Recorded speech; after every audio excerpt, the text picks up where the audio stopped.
امین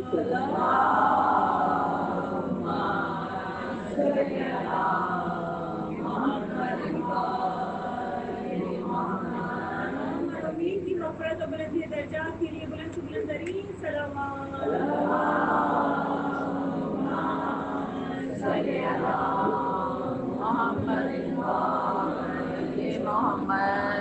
تمام حاجات کی قبولیت کے لیے بلند سے بلند ترین صلوات.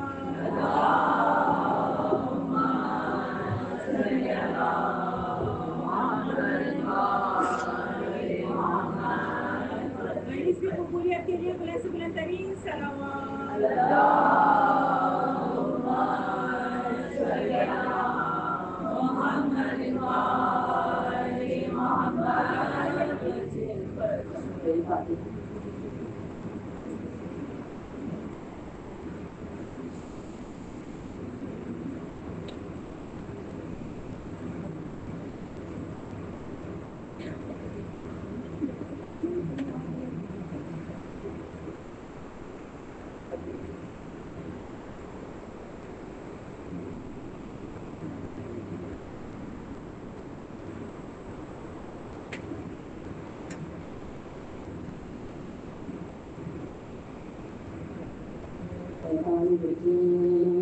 بسم الله الرحمن الرحيم. الحمد لله رب العالمين. الصلاة والسلام على أشرف الأنبياء والمرسلين خير المبشرين والمنذرين شر المسلمين والمجرمين المخاطب بالطه والياسين النبي محمد والرسول المصدق أبي القاسم محمد. اللهم صل على محمد وآل محمد والسلام على وليه وابنه وابنه وأشرف حكمته وباب حكمته وناطق حجته سيد المرسلين وأمير المؤمنين علي بن أبي طالب حضرة العالمة بكل طالب والمشارق والمغارب السيد والسيد عادل واشهد أنت الوالد الشفيع شفت على بشانه الزربة واليوم الحمد أزنه من عبادة الثقلين. اللهم صل على محمد وآل محمد. والصلاة والسلام على أحمد الطيبين الطاهرين المحسنين المسلمين من يومنا هذا إلى يوم الدين. آمين يا رب العالمين. رب اشرح لي صدري ويسر لي أمري واحلل عقدة من لساني يفقهوا قولي. السلام. اللهم صل على محمد وآل محمد.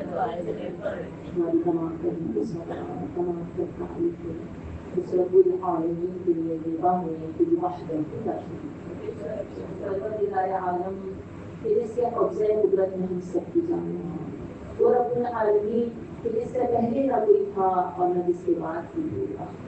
اور ایسا رب العالمین ہے کہ جو رحمان ہے، رحیم ہے، ستار ہے، غفار ہے، ستار القلوب ہے. ایسا پاک پروردگار عالم ہے کہ جس کی رہ تک بولنے والوں کی رسائی نہیں اور جس کی نعمتوں کو شمار کرنے والے شمار نہیں کرتے ہیں. تو ایسا خالق کائنات ہے کہ جس نے پہاڑوں کی نیندیں کاٹ کے اس پرکراتی ہوئی زمین کو اسرافیل کر دیا. دور پڑے محمد والا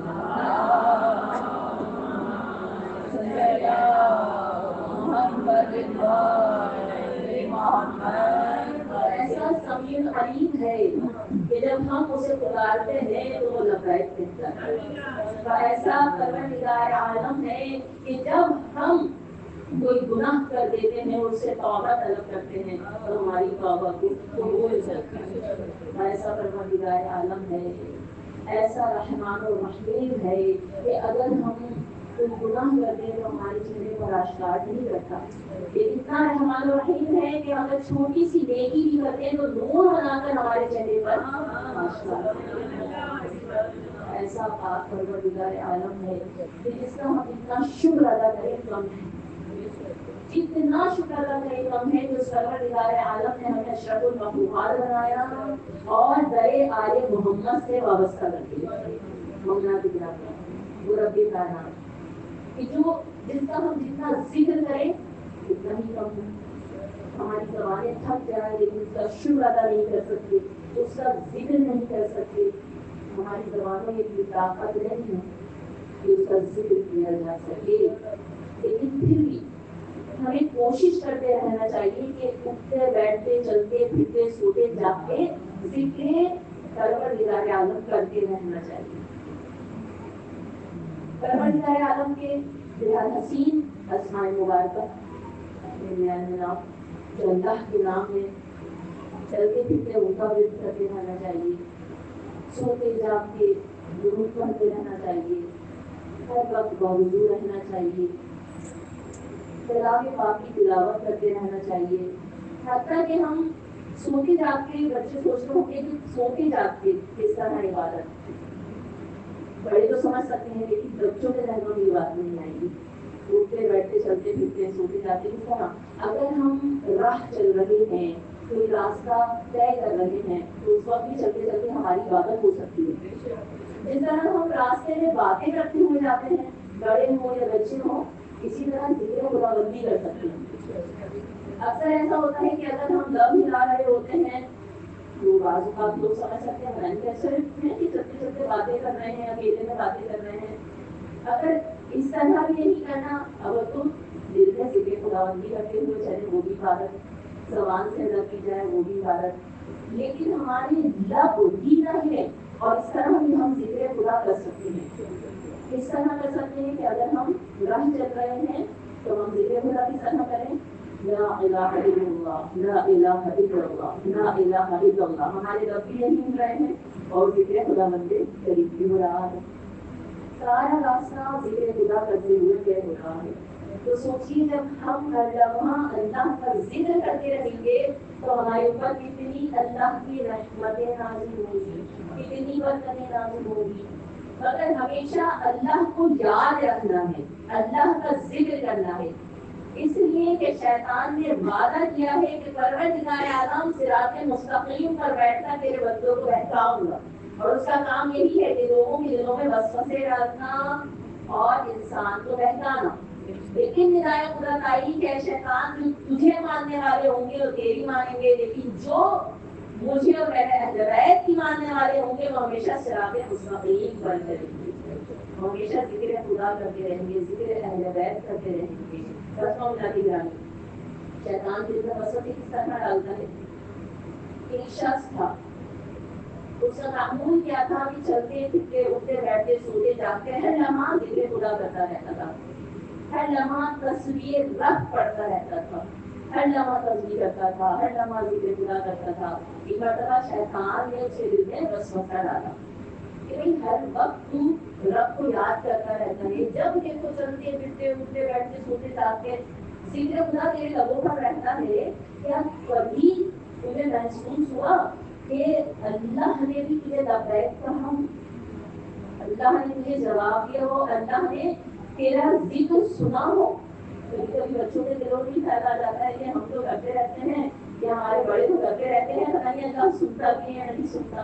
شیطان کا کام ہے وسوسہ ڈالنا. لیکن ہر وقت ذکر خدا کرتا رہتا تھا. جب شیطان نے وسوسہ ڈالا اس سے بھی خیال آیا یہ تو ہے سوتے جاگتے اٹھتے بیٹھتے چلتے پھرتے ہر وقت میرے لوگوں پر ذکر خدا رہتا ہے کہ میرا رب بھی سنتا ہے، کہ میرا رب بھی سنتا ہے. وسوسہ شیطان کا تھا. اب آہستہ آہستہ کیا ہوا کہ آہستہ آہستہ معمول بن گیا کہ ذکر خدا کم ہونے لگا، آہستہ آہستہ کم کرنے لگا. پتا نہیں میں تو کرتے رہتا ہوں میرا رب سنتا ہے نہیں سنتا ہے، پتا نہیں سنتا ہے. ذکر خدا ہوتے ہوتے ہوتے ہوتے اتنا کم ہو گیا، اتنا کم ہو گیا، لیکن وہ رحمان و رحیم ہے، ہر لمحہ ہدایت کرنے والا ہے کہ میرا بندہ گمراہی کے راستے میں بھٹک کر جہنم میں نہ پہنچ جائے. اتنا رحمان و رحیم ہے پروردگار، ہر وقت ہدایت پہنچاتا رہتا ہے. ایک مرتبہ جب یہ سویا تو عالم پاک میں پروردگار عالم نے فرشتے کے ذریعے پیغام پہنچایا، ہدایت کروائی. فرشتہ پاک میں آیا اور کہتا ہے کیا بات ہے، تمہارا تو معقول تھا کہ چلتے پھرتے سوتے جاتے ہر وقت ذکر خدا کیا کرتے تھے، اب تمہارا ذکر خدا بہت کم ہو گیا. کہتا ہے ہاں میں تو کرتا ہوں، پتا نہیں میرا رب خود سنتا ہے یا نہیں سنتا، رب کہتا ہے یا نہیں کہتا. فرشتے نے کہا جب تم پہلی تسبیح خدا پڑھتے ہو اور پڑھنے کے بعد دوسری تسبیح رب شروع کرتے ہو تو تمہارا رب تمہیں لبیک کہتا ہے. نعرہ تکبیر، اللہ تکبیر، اللہ اکبر.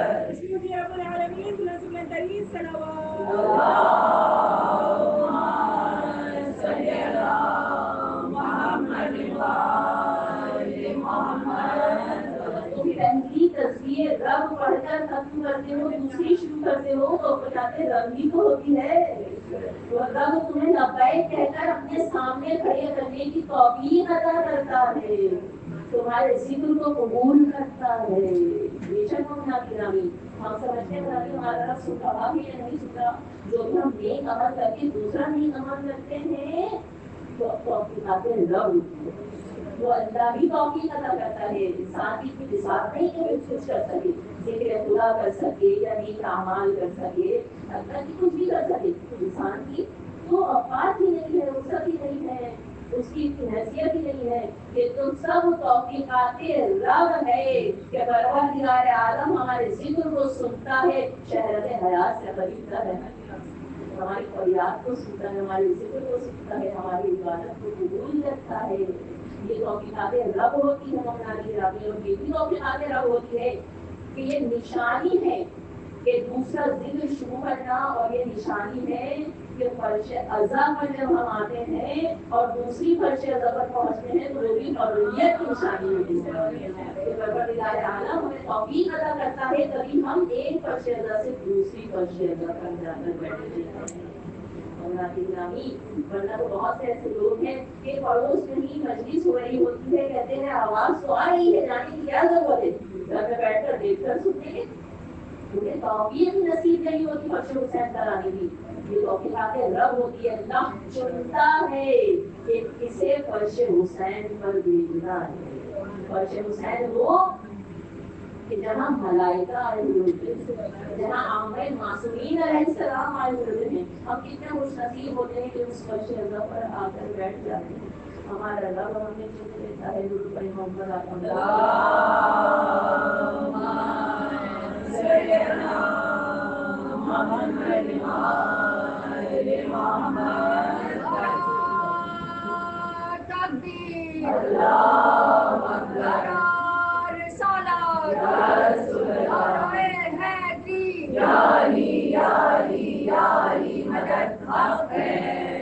محمد والے محمد بلند تر صلوات. اللہم صلی علی محمد وآل محمد. ہر لمحہ ذکر خدا کرتے رہنا چاہیے. جب ہم ہر لمحہ ذکر خدا کریں گے تو کسی رحمت و برکت حاصل ہوگی. ہر وقت ہمیں باوضو رہنا چاہیے، ہر وقت ہمیں باوضو رہنا چاہیے اور درود پڑھتے رہنا چاہیے. ہم جب ہر وقت درود پڑھتے رہتے ہیں اور باوضو رہتے ہیں تو شیطان ہم سے دور رہتا ہے.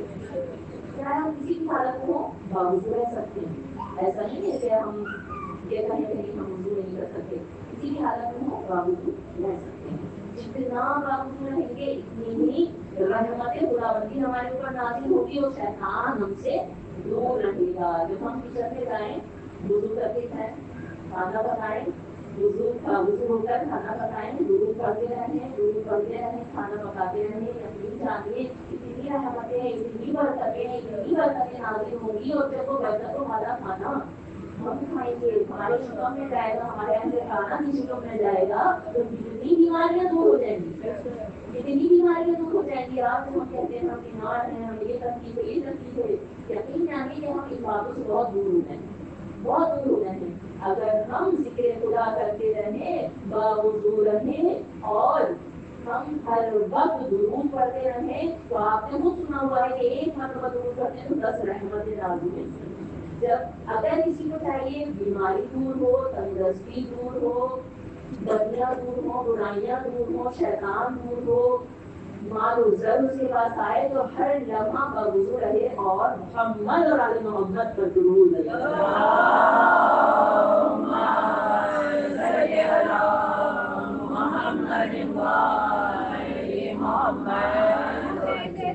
قرار ہے، وہ کل کا مددگار ہے، ہم کو بھی اس سے پیار ہے. بولو نعرہ علی، بولو نعرہ علی، نعرہ حیدری، مدد حق ہے. امام زمانہ بلند کر صلوات. اللہم صلی علی محمد وآل محمد. ہمارا ایسا ہوتا ہے کہ لوگ کہتے ہیں کہ ہم دعا کر رہے ہیں، کلام پاک کی تلاوت بھی کر رہے ہیں، مناجات بھی کر رہے ہیں، سورہ بھی پڑھ رہے ہیں، اعمال بھی کر رہے ہیں، اللہ کے نام بھی پڑھ رہے ہیں، لیکن ہماری دعائیں مستجاب نہیں ہوتی، ہماری دعائیں قبول نہیں ہوتی. تو اس میں دعاؤں کی تاثیر کم نہیں ہے، تاثیر وہی ہے، ہماری زبان میں تاثیر کم ہو گئی، ہمارے عمل میں تاثیر کم ہو گئی ہے، ہمارے عمل ہو رہی ہے. اگر ہم کلام پاک کا آئمہ معصومین علیہ السلام فرماتے ہیں نا کہ اگر سورہ الحمد مردے پر پڑھ کر دم کر دی جائے تو مردہ بھی زندہ ہو جاتا ہے. کلام پاک کی اتنی تاثیر ہے، لیکن ہماری زبانوں میں تاثیر نہیں ہے. جھوٹ، غیبت، چغلخوری، ایک دوسرے کی برائیاں، کسی کا مال غصب کر لینا، ناجائز ستانا، کسی کا دل دکھانا، تو ہمارے اندر کمی ہے. دعاؤں کی تاثیر میں کمی نہیں ہے، دعا نہیں ہے. اور اللہ کا کلام تو بہت بابرکت کلام ہے، بہت بابرکت کلام ہے کہ یقین کامل ہونا چاہیے. جب بھی ہم کوئی دعا پڑھیں یا اللہ کو مجھے یاد میں نام پڑھیں یا کوئی بھی دعا پڑھیں، کوئی بھی عمل کریں، تو یقین کامل ہونا چاہیے. اس لیے اللہ کو سن رہا ہے، شہر حیات سے طریقہ ہے، اللہ ہماری فریاد کو سن رہا ہے، ہماری مناجات کو سن رہا ہے. وہ ایسا رب ہے کہ جو دلوں میں رہتی ہوئی آرزویں بھی پوری کرتا ہے اور لبوں پر آئی ہوئی دعاؤں کو بھی استجاب کرتا ہے. ایسا رب ہے. تو منگنابی یقین کامل کے ساتھ دعا مانگیے. ایسا نہ ہو کہ آپ کہیں، بہت سے لوگ ایسا کرتے ہیں اور کہتے ہیں، تجربہ بھی ہے کہ ہم نے یہ بھی پڑھ لیا، یہ بھی پڑھ لیا، یہ بھی پڑھ لیا، پھر ہماری دعا قبول نہیں ہوئی. آپ کچھ بتا دیں کہ ہماری دعا قبول ہو جائے، وہ بھی ہم ٹرائی کر لیں گے. کیا مطلب ہے ٹرائی کر لیں گے؟ ٹرائی کر لیں گے کیا مطلب ہے؟ یقین کامل ہونا چاہیے. اللہ پر یقین، دعا پر یقین، اللہ کی کلام پر یقین، اہل بیت علیہ السلام کے توسل پر یقین. تو اللہ کیسے آپ کو نامزد کرے گا؟ ایک مرتبہ دو لوگ آئے، دو آدمی آئے جناب عیسیٰ علیہ السلام کے پاس اور کہتے ہیں اے عیسیٰ ہماری حالات ہیں اور وہ قبول نہیں ہو رہی، آپ دعا بتائیے، تعلیم بتائیے، تعلیم کیجیے کوئی دعا. جناب عیسیٰ علیہ السلام ایک دعا تعلیم کرتے ہیں، کہتے ہیں تم بھی یہ پڑھو، تم بھی یہ پڑھو، تمہاری دعائیں قبول ہو جائیں گی. کہا اچھا اب دونوں چلے گئے. جناب عیسیٰ علیہ السلام نے دعا تعلیم کر دی کہ یہ پڑھا کرو. کچھ عرصے کے بعد دونوں لوگ آئے، ایک کی دعا قبول ہو گئی، دوسرے کی دعا قبول نہیں ہوئی. جس کی دعا قبول ہوئی تھی بہت خوش تھا، بہت خوش تھا، بار بار شکر اللہ ادا کر رہا تھا، اللہ کا شکر ادا کر رہا تھا، شکر کی عمل بھی کر رہا تھا اور بہت خوش تھا. اے عیسیٰ علیہ السلام میری دعا تو قبول ہو گئی. دوسرا اس کا چہرہ اترا ہوا تھا، بہت رنجیدہ تھا، خاموش تھا. جناب عیسیٰ نے کہا اے عیسیٰ علیہ السلام یہ بتائیے کہ آپ نے اسے کون سی دعا بتائی تھی کہ اس کی دعا تو قبول ہو گئی اور مجھے کون سی دعا بتائی تھی میری دعا قبول نہیں ہوئی؟ میں نے تو تم دونوں کو ایک ہی دعا کہا تھی، ایک ہی دعا بتائی تھی. کہا تو کیا معاملہ ہے کہ اللہ نے اس کی دعا تو قبول کر لی، میری دعا قبول نہیں کی؟ معلوم کیجیے اللہ سے. اچھا اب فرشتے کے ذریعے جناب عیسیٰ علیہ السلام نے معلوم کروایا پروردگار لوگوں کو ایک ہی دعا تعلیم دی، ایک ہی دعا قبول کر دی دوسری کیا ہو جائے وہ پوچھ رہا ہے معلوم کر رہا ہے پروردگار عالم نے فرشتے کے ذریعے پیغام پہنچایا اے عیسیٰ جس کی دعا ہم نے قبول کی اسے تم پر بھی یقین تھا اور دعا پر بھی یقین تھا، ہم نے اس کی دعا قبول کر لی، اور جس کی دعا قبول نہیں ہوئی اسے تم پر بھی یقین نہیں تھا، دعا پر بھی یقین نہیں تھا، تو بلا کس طرح اس کی دعا قبول کرتے؟ تو اس لیے ہمارے گرامی یقین کامل ہونا ضروری ہے، یقین کے ساتھ دعا کی جائے اہل بیت علیہ السلام کے توسل کے ساتھ ان کا واسطہ دے کر ہماری تمام دعاؤں کو قبول کرے گا، تمام حاجات کو قبول کرے گا۔ اور یاد رکھیے ہمیشہ اکثر ایسا ہوتا ہے ہم بہت جلدی میں ہوتے ہیں، نماز تیزی سے پڑھا، تسبیح آگے جلال فاطمہ کو ذرا پڑھی یا نہ پڑھی، بہت مستحب واجب نہیں ہے لیکن اتنی مستحب ہے کہ رکی ہوئی حاجتیں پوری ہو جاتی ہیں، اتنی مستحب ہے۔ کبھی ہم تیزی سے نماز پڑھتے ہیں، تیزی سے تسبیحات فاطمہ کو ذرا پڑھی یا نہ پڑھی اور ہم جلدی سے چلے جاتے ہیں، دعا بھی مانگتے تھے بعد میں مانگیں گے نہیں، پروردگار عالم کی رحمت پسند نہیں ہے۔ سب سے بہترین عمل جو پروردگار عالم کو پسند ہے نماز کے بعد بارگاہ خداوندی میں ہاتھوں کو بلند کر کے دعا کرنا، دعا کرنا پروردگار کو بہت پسند ہے، تو اس لیے ہمیں دعا کرتے رہنا چاہیے، بارگاہ خداوندی میں ہاتھوں کو پھیلا کر اپنی حاجتوں کو طلب کرتے رہنا چاہیے، کیونکہ کبھی بھی اس طرح نہیں کرنا چاہیے۔ معصوم علیہ السلام فرماتے ہیں کہ یہ تکبر کی نشانی ہے، یہ تکبر کی نشانی ہے، یہاں کر لیں گے بعد میں مانگیں گے، یہ تکبر کی نشانی ہے، اور جہاں تکبر آ جاتا ہے پروردگار عالم وہاں تباہ برباد کر دیتا ہے، اس لیے انکساری ہونا چاہیے، انکساری ہونا چاہیے، اللہ کی بارگاہ میں ہاتھوں کو پھیلا کر دعا کرنی چاہیے، ہر وقت باوجود رہنا چاہیے اور درود پڑھتے رہنا چاہیے۔ جس طرح میں نے بتایا کہ ایک مرتبہ درود پڑھنے کو اتنی رحمتیں نازل ہوتی ہیں، درود کی اتنی تاثیر ہے کہ ہم بعض اوقات بڑے بڑے عمل اور بعض اوقات بڑے بڑے اعمال لے کر بیٹھ جاتے ہیں، بڑی بڑی دعائیں لے کر بیٹھ جاتے ہیں کہ ہم درود تو پڑھتے رہتے ہیں، اتنی تاثیر ہے کہ اپنے انسانی حیران ہو جائے۔ ایک مرتبہ مجمع کثیر موجود ہے اور مسجد میں اللہ کے نبی محمد مصطفیٰ صلی اللہ علیہ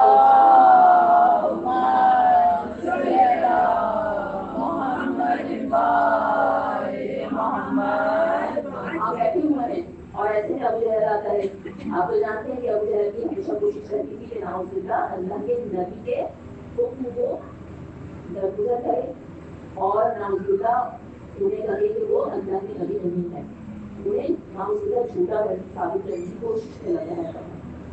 آگر کہتا ہے بچپن تصویر موجود ہے، تصویر کھڑی ہوئی ہے، اور آگر کہتا ہے اے محمد اتنا بتا دو میری مٹھی میں بند کیا ہے، میری مٹھی میں بند کیا ہے، اگر تم نے بتا دیا تو میں مان جاؤں گا کہ تم اللہ کے رسول ہو۔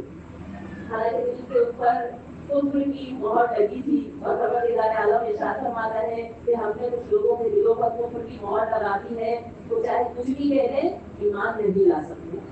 ایسی ہو جائے گا، اللہ کے نبی مسکرائے، کہا ہاں اگر تم نے بتا دیا تو میں تمہیں اللہ کا نبی مان لوں گا۔ اللہ کے نبی مسکرائے، مجمع کثیر دیکھ رہا ہے، اللہ کے نبی نے مسکرا کر فرمایا سن میں بتاتا ہوں تیرے ہاتھ میں کیا ہے، اور اسے آگے بھی بتاتا ہوں۔ اللہ کے نبی نے ارشاد فرمایا تیرے ہاتھ میں 3 موتی ہیں، تیری مٹھی میں 3 موتی ہیں، اور اس سے آگے بھی بتا دوں ایک سوال کیا تھا ابو جہل نے لیکن نبی اللہ ہے، ایک مرتبہ میں اس سے آگے بھی بتا دوں تیری مٹھی میں 3 موتی ہیں، ایک موتی میں سوراخ ہے، ایک موتی میں سوراخ ہے، دوسرا موتی آدھا کھوکھلا ہے، اور تیسرے موتی کے اندر پروردگار عالم نے ایک سرخ رنگ کے کیڑے کو پیدا کیا ہے جو اس وقت اپنی غذا چبا رہا ہے، سبز رنگ کے پتے اس کے منہ میں۔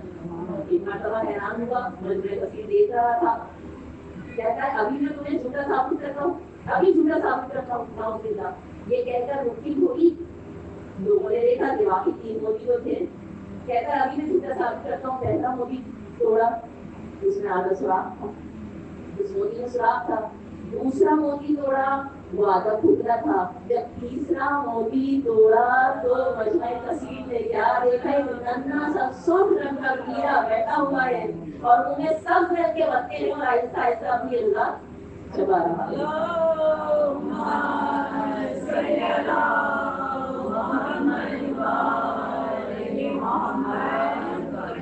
ایسا ایسا کلنا چلا رہا ہے. ایک مرتبہ پھر نبی اللہ نے ارشاد فرمایا اور بتاؤں کہ اس کے منہ میں یہ رضا کس طرح آئی. مجمع کثیر دیکھ رہا تھا, ابو جہل دیکھ رہا تھا, حیران تھا. اللہ کے نبی نے اس کیڑے کو مخاطب کر کے ارشاد فرمایا ایک کیڑے اتنا بتا دے کہ یہ رزق تجھ تک کیسے پہنچ جاتا ہے. ایک مرتبہ وہ ننھا سا کیڑا گویا ہوتا ہے, پروردگار عالم صفت گویائی عطا فرماتا ہے اور وہ کہنا شروع ہوتا ہے یا رسول اللہ, اے اللہ کے نبی, جب میں بھوکا ہوتا ہوں, پیاسا ہوتا ہوں تو آپ پر اور آپ کی آل پر دور بھیجتا ہوں, پروردگار عالم میرا رزق مجھ تک پہنچا دیتا ہے.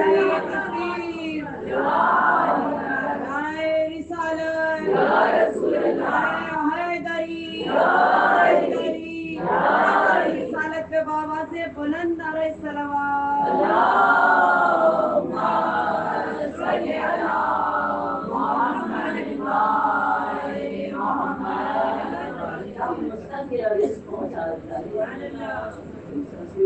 کہتا ہے یا رسول اللہ اتنا بتائیے یہ جو شہر کی مکھی ہوتی ہے مختلف پھولوں سے جگہ جگہ جگہ جگہ جگہ جگہ رس چوستی ہے اور وہ کڑوا ہوتا ہے. پھولوں کا رس کڑوا ہوتا ہے لیکن جب شہر بناتی ہے تو میٹھا ہوتا ہے. اللہ کے نبی مسکرائے اور فرمایا چلو اس سے ہی معلوم کر لیتے ہیں. اے مکی بتا, یہ شخص سوال کر رہا ہے جگہ جگہ جگہ جگہ ہر مختلف پھول سے تو رس چوستی ہے اور وہ کڑوا ہوتا ہے, وہ میٹھا کس طرح ہو جاتا ہے. شہد کی مکھی کو پروردگار عالم نے صفت گویائی عطا کی. یا رسول اللہ, میں نے مانا کہ میں جگہ جگہ ہر پھول سے کڑوا رس چوستی ہوں, لیکن جب کڑوا رس چوستی ہوں آپ پر اور آپ کی آل پر درود بھیجتی ہوں تو وہ شہد میں تبدیل ہو جاتا ہے. شہد میں تبدیل ہو جاتا ہے.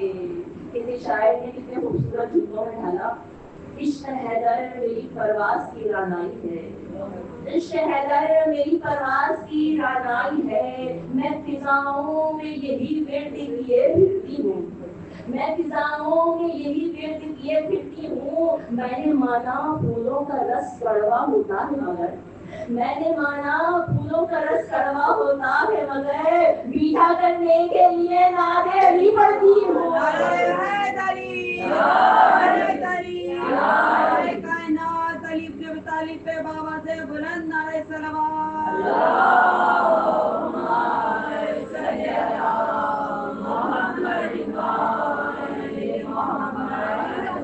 مجھے با کمال رکھتا ہے, علی کا ذکر مجھے با کمال رکھتا ہے اور یہ میرے عیب پہ پردے بھی ڈال رکھتا ہے. اور ہزار موت سے ٹکرا کے بھی میں زندہ ہوں, ہزار موت سے ٹکرا کے بھی میں زندہ ہوں. کوئی تو ہے کہ جو میرا خیال رکھتا ہے.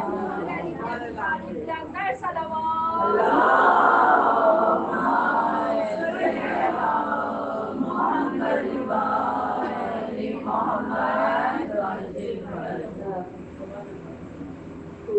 ہمارا خیال رکھتا ہے, ہماری ماں ہمارے سروں پر سارے بتائے ہیں, ہماری حفاظت کرتے ہیں, ہمارا خیال رکھتے ہیں. ہماری بہت خوش نصیب ہے کہ ہم دریا محمد صلی اللہ علیہ وسلم جو آئمہ ہے کہ جتنی ہم ان سے محبت کرتے ہیں اس سے زیادہ ہی ہم سے محبت کرتے ہیں. اگر صرف دل سے انہیں پکارتے ہیں تو ہماری مشکل کشائی کے لیے فوراً آ جاتے ہیں. جیسا کہ میں نے ابھی بیان کیا تھا کہ یقین کامل ہونا چاہیے, یقین کامل. بس مولا ہم نے آپ سے توسل کیا, مولا ہم نے آپ کو پکارا, آپ ہی مشکل کشا ہے, آپ کے سوا ہمارا کوئی نہیں. یقین جانیے کہ جب اس طرح طرف کر آپ پکاریں گے تو مولا فوراً مدد کے لیے آتے ہیں. مولا کی غلامی جس طرح ہم محبت کرتے ہیں اس سے زیادہ یہ ہستیاں ہم چاہتی ہیں, ہم سے محبت کرتی ہیں. مولا کی محبت دیکھیے اور توسل دیکھیے اور یقین کامل دیکھیے کہ علامہ سید رضی فرماتے ہیں اپنی مستند اسناد کے حوالے سے کہ سلمان عمش تھے، ان کا ارادہ ہوا کہ وہ حج پر جائیں. حج پر جانے کے لیے ان کا ارادہ ہوا اور انہوں نے سامان حج تیار کیا اور زادے سفر کی اور حج کے لیے جانے لگے. حادثیہ کے مقام پر سے وہ گزر رہے تھے. ایسے میں انہوں نے کیا دیکھا کہ ایک نابینا عورت بیٹھی ہوئی ہے راہ میں اور کچھ کہہ رہی ہے. میرا خیال آیا کہ قریب جا کر سنتا ہوں کیا کہہ رہی ہے. جب قریب جا کر دیکھا تو نابینا عورت تھی اور اس کی زبان پر فقط ایک جملہ تھا، ایک جملہ، اے سورج کو پلٹانے والے علی ابن ابی طالب میری بینائی کو پلٹا دے. اے سورج کو پلٹانے والے علی میری بینائی کو پلٹا دے. بس یہی ورد تھا اس کی زبان پر. میں نے دیکھا نابینا ہے جہاں میں بیٹھی ہوئی ہے، بس یہ ورد کیے جا رہی ہے. مجھے بڑا ترس آیا. میں نے اپنی آستین سے 7 درہم نکالے اور اس کی آغوش میں ڈال دیے، اس کے دامن میں ڈال دیے اور کہا کہ تو اس سے اپنا گزارا کر. اس نے کہا کہ آپ کون؟ کہا میں حج کے لیے جا رہا تھا، میں نے مجھے اس طرح فریاد کرتے ہوئے دیکھا کہ میرے پاس کچھ بھی نہیں ہے تو یہ دینار لیے ہیں، 7 درہم لیے ہیں، انہیں اپنے پاس رکھ کے اس سے گزارا کر. کہا کہ نہیں، مجھے ان کی ضرورت نہیں ہے، میرا رب میرے لیے کافی ہے، میرا رب میرے لیے کافی ہے اور مجھے اس کی ضرورت نہیں ہے. آپ سفر پر جا رہے ہیں، زیادہ راہ کی آپ کو زیادہ ضرورت ہے، زیادہ راہ کی آپ کو زیادہ ضرورت ہے. آپ کے پاس کہاں ہے؟ تم رکھ لو، میرے پاس بہت ہے. کہا اللہ آپ کو اور دے، اللہ آپ کا حج میں قبول کرے. آپ جائیں لیکن میں اپنے رب سے ہی لیتی ہوں، اسی سے مانگتی ہوں، مجھے اس کی ضرورت نہیں ہے. بےحد اصرار کے باوجود بھی اس نے وہ درہم واپس لوٹا دیے. اب یہ حج کے لیے چلے گئے. جب حج کر کے واپس آنے لگے تو کچھ واقعات ایسے ہوتے ہیں جو ذہنوں میں محفوظ رہتے ہیں. ان کے ذہن میں تھا کہ ایک نابینا عورت کو یہاں چھوڑ کر گیا تھا قافلے کے مقام پر. اب وہیں سے دوبارہ گزر ہو رہا تھا تو انہوں نے سوچا دوبارہ جا کر دیکھتا ہوں کہ اس حالت میں اب اس کا کیا حال ہے. اب جب قافلے کے مقام پر وہ دوبارہ پہنچے تو کیا دیکھا کہ وہ عورت وہاں پر بیٹھی ہوئی ہے اور اس کے ساتھ کچھ اور عورتیں بھی موجود ہیں. قریب گیا تو کیا دیکھا، اس کی بینائی آ چکی ہے. ایک مرتبہ اس نے قریب پہنچ کر اسے سلام کیا، اس نے سلام کا جواب دیا. اب کہتا ہے کہ اے عورت خاتون، مجھے اتنا بتا دے کہ علی کی محبت نے تجھے کیا دیا، علی کی محبت نے تجھے کیا دیا. اتنا سننا تھا. اس عورت نے کہا اے ربا کیسی باتیں کرتا ہے، کیسے جملے ادا کرتا ہے. کہا ہاں مجھے بتا، تو مجھے پہچانی نہیں، میں وہی شخص ہوں جس نے 7 درہم تجھے دیے کہ حج کے لیے جا رہا تھا. یہ پہچانتی. اب پہچاننے کے بعد اس نے سلام کیا اور کہا اللہ تیرا حج قبول کرے، اللہ تیرا حج قبول کرے. میں تجھے بتا. جب یہ پاس میں بیٹھا تو اس عورت نے کہنا شروع کیا کہ جب تم یہاں سے گئے تو میرا روزانہ یہی گیت تھا، اے سورج کو پلٹانے والے علی کی میری بینائی کو پلٹا دے. یہی دعا کرتی رہتی تھی اللہ کی بارگاہ میں، اللہ سے اپنی بینائی مانگتی تھی. مولا کائنات کے تمسل سے ایک دن گزرا، دوسرا دن گزرا، تیسرا دن گزرا، حتیٰ کہ 7 دن گزرے. 7واں دن جو آیا وہ شب جمعہ تھی. شب جمعہ میری اور تڑپ بڑھ گئی اور رونے لگی اور گڑگڑانے لگی. روتے روتے فریاد کرتے کرتے کرتے کرتے آدھی رات گزر گئی. جب آدھی رات گزر گئی مجھے محسوس ہوا کہ میرے قریب میں آ کر کوئی کھڑا ہوا اور اس کی اتنی خوشبو آ رہی ہے، خوشبو آ رہی ہے، خوشبو کہ اس سے پہلے میں نے کبھی نہیں سنی اور نہایت شیریں کلام ہے. اس نے مجھ سے کہا کیا تو علی سے محبت کرتی ہے؟ کہا ہاں میں علی سے محبت کرتی ہوں. کہا سچ بتا کہ علی سے سچی محبت کرتی ہے؟ کہا قسم خدا کی علی سے سچی محبت کرتی ہے. کہا اچھا. پھر مجھے آواز آئی کہ اس شخص نے کہنا شروع کیا اے پروردگار تو دلوں کے راز بہتر جاننے والا ہے، تو حسن نظر کو پہچاننے والا ہے، تو انسانوں کی محبت کو جاننے والا ہے. اے پروردگار اگر یہ عورت علی سے سچی محبت کرتی ہے تو اس کی بینائی کو پلٹا دے. بس اتنا کہنے کے بعد اس شخص نے مجھ سے کہا کہ آسمان کی طرف اپنے چہرے کو کر کے اپنی آنکھیں کھول دے اب جو میں نے آسمان کی طرف اپنے چہرے کو کیا اور آنکھوں کو کھولا تو کیا دیکھا؟ آسمان پر ستارے جلولا رہے تھے. نجات کی زیارت کے لیے بلند سے بلند ترین سلامات. اللہم صلی علی محمد وآل محمد. پہاڑی کہتے ہیں نعت علی علی، مشکل سبوں کی حل کرو مشکل خوشحالی. نعرہ حیدری حیدری. شاہ لال مشکلات پہ آواز بلند نعرہ صلوات. اللہم صلی علی محمد وآل محمد. علی علی علی علی زہرا کے شوہر علی علی تھوڑا زور سے بولو. علی علی چڑیوں کی چہک میں علی علی پھولوں کی مہک میں علی علی شہر میں ملیں گے علی علی کچھ لوگ ڈریں گے علی علی جل جل کے کہیں گے علی علی تھوڑا سا دے دو علی علی ہم کو بھی دے دو. علی علی ہم ان سے کہیں گے علی علی یہ ان کو ملے گا علی علی جو آقا مانے علی علی جو مولا مانے. علی علی نعرے حیدری حیدری محمد وآل محمد صلوات. اللہم صلی علی محمد وآل محمد. خدا کسی کو جب اوجے کمال دیتا ہے، خدا کسی کو جب اوجے کمال دیتا ہے تو درے بطول کی چوکھٹ پہ ڈال دیتا ہے. اور جب آدمی کو پرکھنا ہو یا علی کہہ دو، جب آدمی کو پرکھنا ہو یا علی کہہ دو، یہ وہ عمل ہے جو شجرے کھنگال دیتا ہے. ابن ابی طالب بلندر صلوات. اللہم صلی علی محمد وآل محمد. بہت تیزی سے اپنے اصل مقصد کی طرف آؤں گی، اس لیے کہ آسان گرانی ہوگی تو مسائل کبھی کوئی نہیں ہوگا تو مسائل ٹھنڈے ہو جائیں گے. اور معاملات کی گرانی آپ لوگوں کا ساتھ چاہیے. بس جب میں نے دیکھا آسمان کی طرف تو آسمان پر ستارے جھلملا رہے تھے. میری بینائی آ چکی تھی.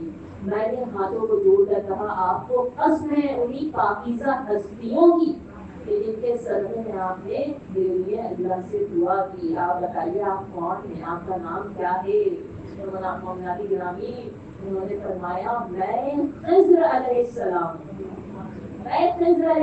ہوں، میں علی کا دوست ہوں، جنت میں علی کا رفیق ہوں، اور تجھے وصیت کرتا ہوں کہ ساری زندگی علی کے دامن کو تھامے رہنا. علی سے منحرف نہ ہونا، علی کی محبت کو تھامے رہنا. یہ وہ محبت ہے کہ جو دنیا میں بھی کام آئے گی، آخرت میں بھی کام آئے گی، قبر میں بھی کام آئے گی.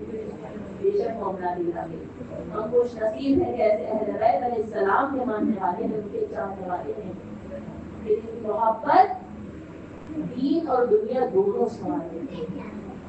قبر میں بھی کام آتی ہے، دنیا میں بھی کام آتی ہے، آخرت میں بھی کام آتی ہے. وہ اہل بیت علیہ السلام کی محبت ہے کہ اس پر شہدا پر ہم ان ہستیوں کی محبت میں آ کر بیٹھتے ہیں. مومنات گرامی اس پر شہدا کی بہت اہمیت ہے، حالت کی عزاداری کی بہت اہمیت ہے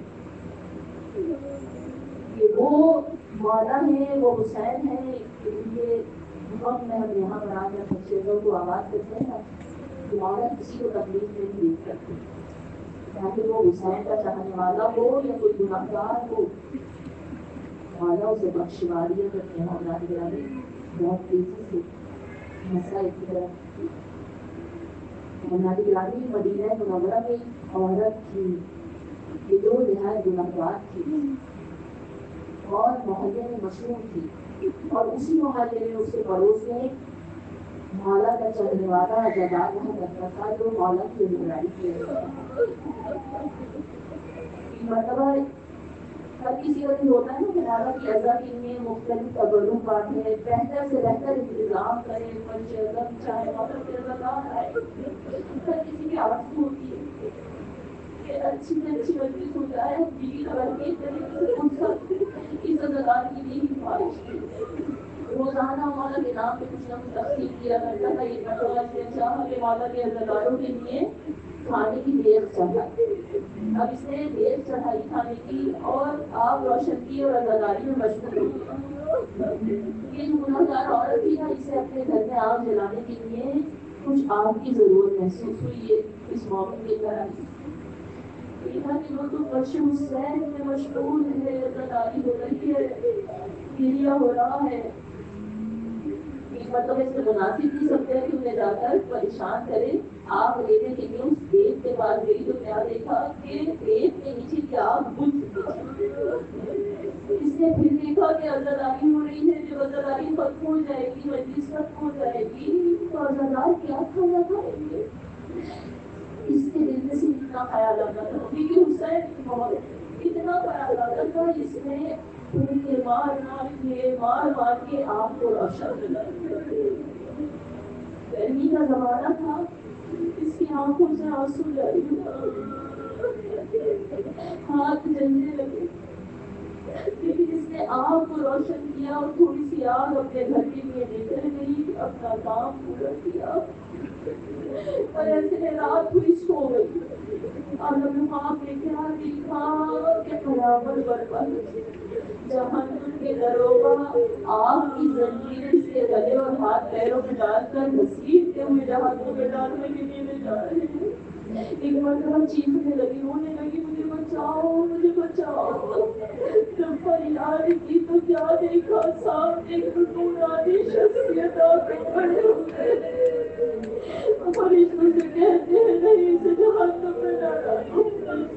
فرشتوں نے کہا کہ آقا یہ بہت گنہگار ہے، ہم جانتے ہیں، لیکن ایک مرتبہ ہماری عزاداروں کے لیے ایک آگ بجھ گئی تھی اور کھانے کے پیچھے اس نے آگ جلائی تھی، اس کے آنسو بہ رہے تھے، ہاتھ زخمی ہو گئے۔ فرشتوں نے یہ سنا کہا اے ساقی کوثر کے بیٹے، اے مظلوم حسین، آپ کے صدقے میں اللہ نے اسے بخش دیا۔ عزاداران امام یہ خواب سے بیدار ہوئی، صبح نمودار ہو چکی، روتی ہوئی عزادار کے گھر گئی، اپنا خواب بیان کیا۔ مجلس میں اور انقطاعی ہو گئی، سب عزادار روتے جاتے تھے اور کہتے جاتے تھے آئے حسین، آئے پیاسے حسین، آئے مظلوم حسین۔ عزاداران امام ہمیں اجڑے ہوئے گھر کا کوئی سارے نہ ہے، نہ جانے کس کے پہلو میں فاطمہ الزہرا بڑے اللہ گزارے تھے، دل کھول کے گلزاری سے گا ایسا اجڑا یہ گھر پھر آواز نہ ہو سکا۔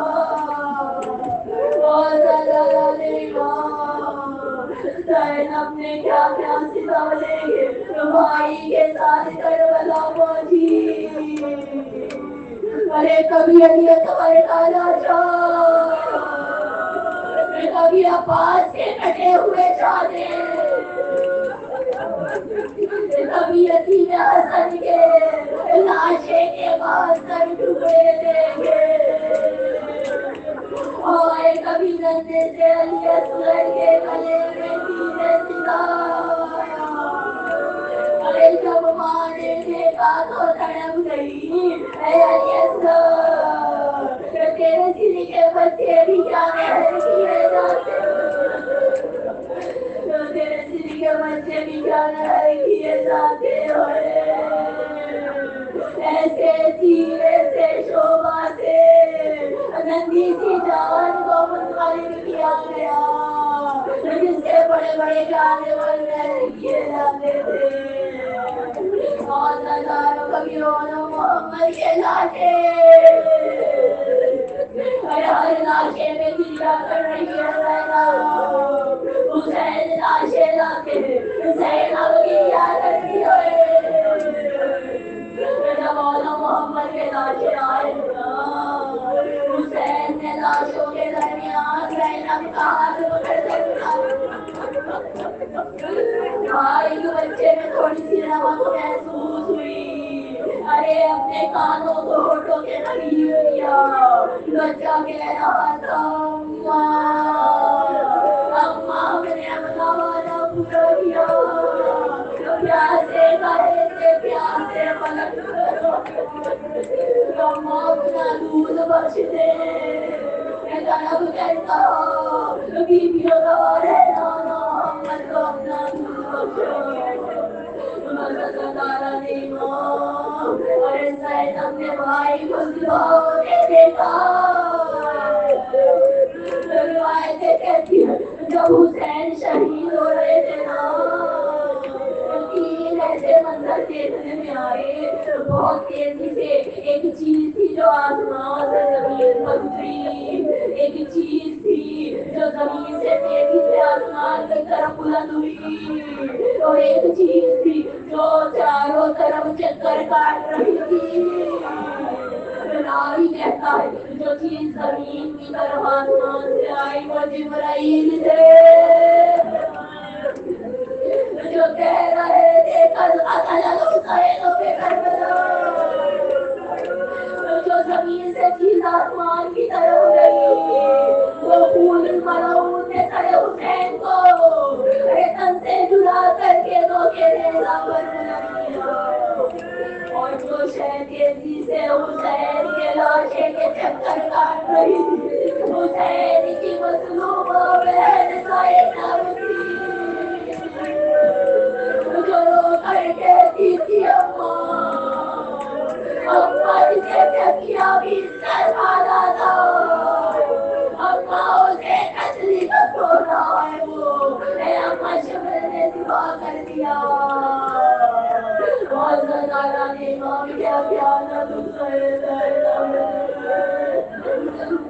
اور شام کے بازاروں کے پیزر اندھیرے زندان میں مخیر کی گئی جہاں سکینہ بابا کو یاد کرتے کرتے مر گئی. جب سکینہ مر گئی میرے بھائی آیا شمائی پانی آیا. ارے ہم جب بہت تڑپتے ہم رہا ہو کر کیا کریں گے. میرے بھائی کی تمنا تھی وہ تو خیر نہیں اور ایسا لایا نہیں قافلہ مدینے کے لیے چلا. ارے میرے باپ کہیں نظر نہیں آتی. زینب کے پاس ارے میرے باپ نظر نہیں آتی. پوری اماں ارے ہم جانتے ہیں اماں کہاں ملے گی. زندان شام میں جس طرح ایک ماں اپنے ننھے سے بچے کو کلیجے سے لگا کر رکھتی ہے نا اس طرح میرے باپ سکینہ کی خبر میری پڑی فریاد. اٹھو سکینہ اٹھو اٹھو جاتا ہے کاروان تیرے بغیر بھی ارے کیسے جیے گی ماں. بس اللہ نہیں ماں بڑے پیار سے ماں کو اٹھایا. اماں چلے وطن چلے بہن زہرا کو پھنسا دینا ہے. بس اللہ نہیں ماں لٹا ہوا کاملہ مدینے پہنچا. روزے رسول پر نظر پڑی اے لالا اے نانا زینب لٹ گیا اے نانا علی اکبر کے کلیجے میں بچی گئی اے نانا حسن کا لاشا پامال نانا جس پہیا کو سوا کر ڈالا. اے نانا مجھوانا ہوتا زینب اپنے قاضی ہوا کے سے آلو کی نشان دکھا دی جانا.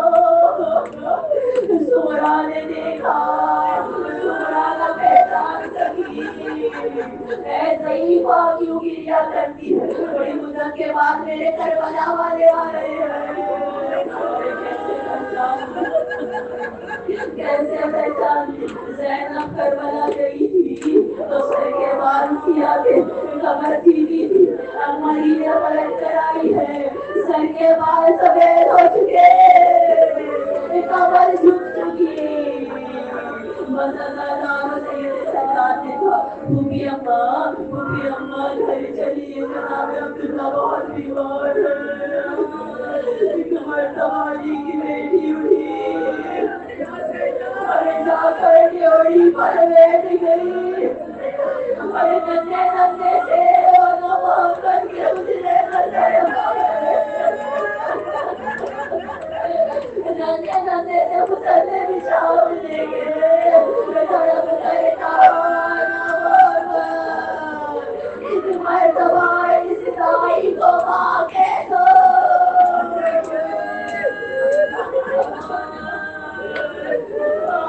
بیویوں کے مرے گئے کا غصہ اور ہماری کا غصہ, علی اصغر خالد کا غصہ, بہتر کا غصہ. یہ تو اگلے برس ہم ہیں اور یہ ہم بھی ہیں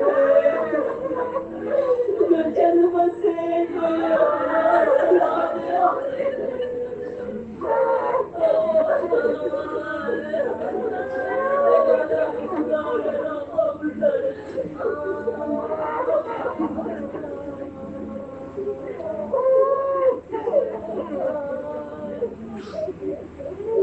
فاتحہ پڑھ لیجیے پاس آئے.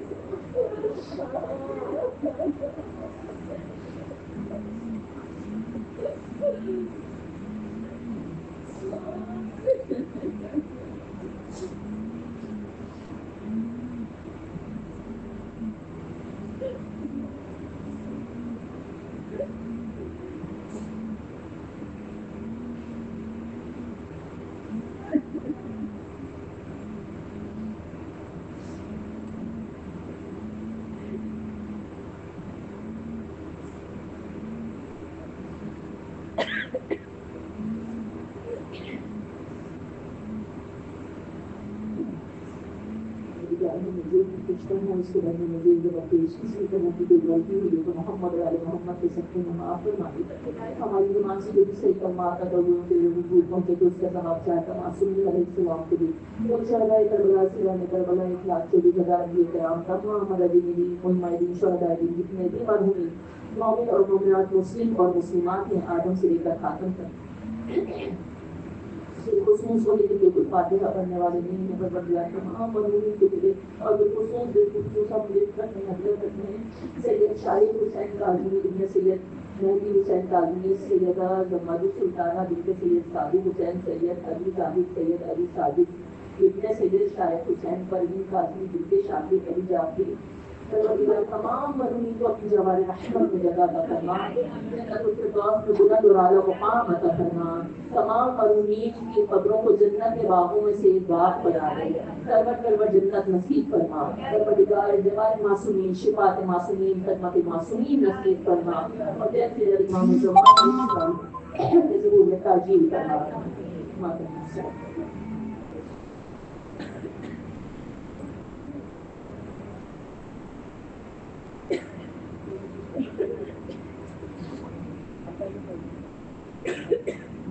خراب ہو رہا ہے میرا.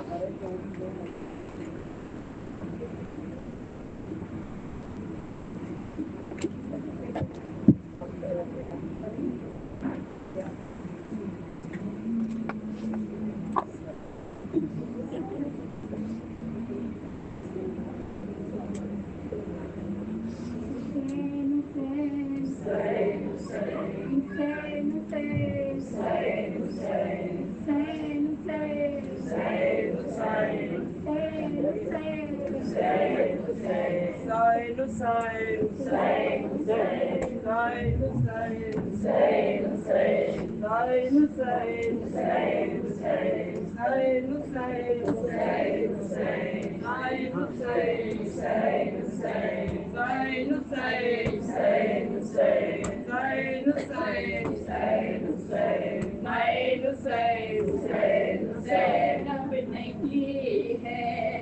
فریاد نانا فریاد نانا فریاد نانا ہم ہو گیا یہ برباد نانا زینب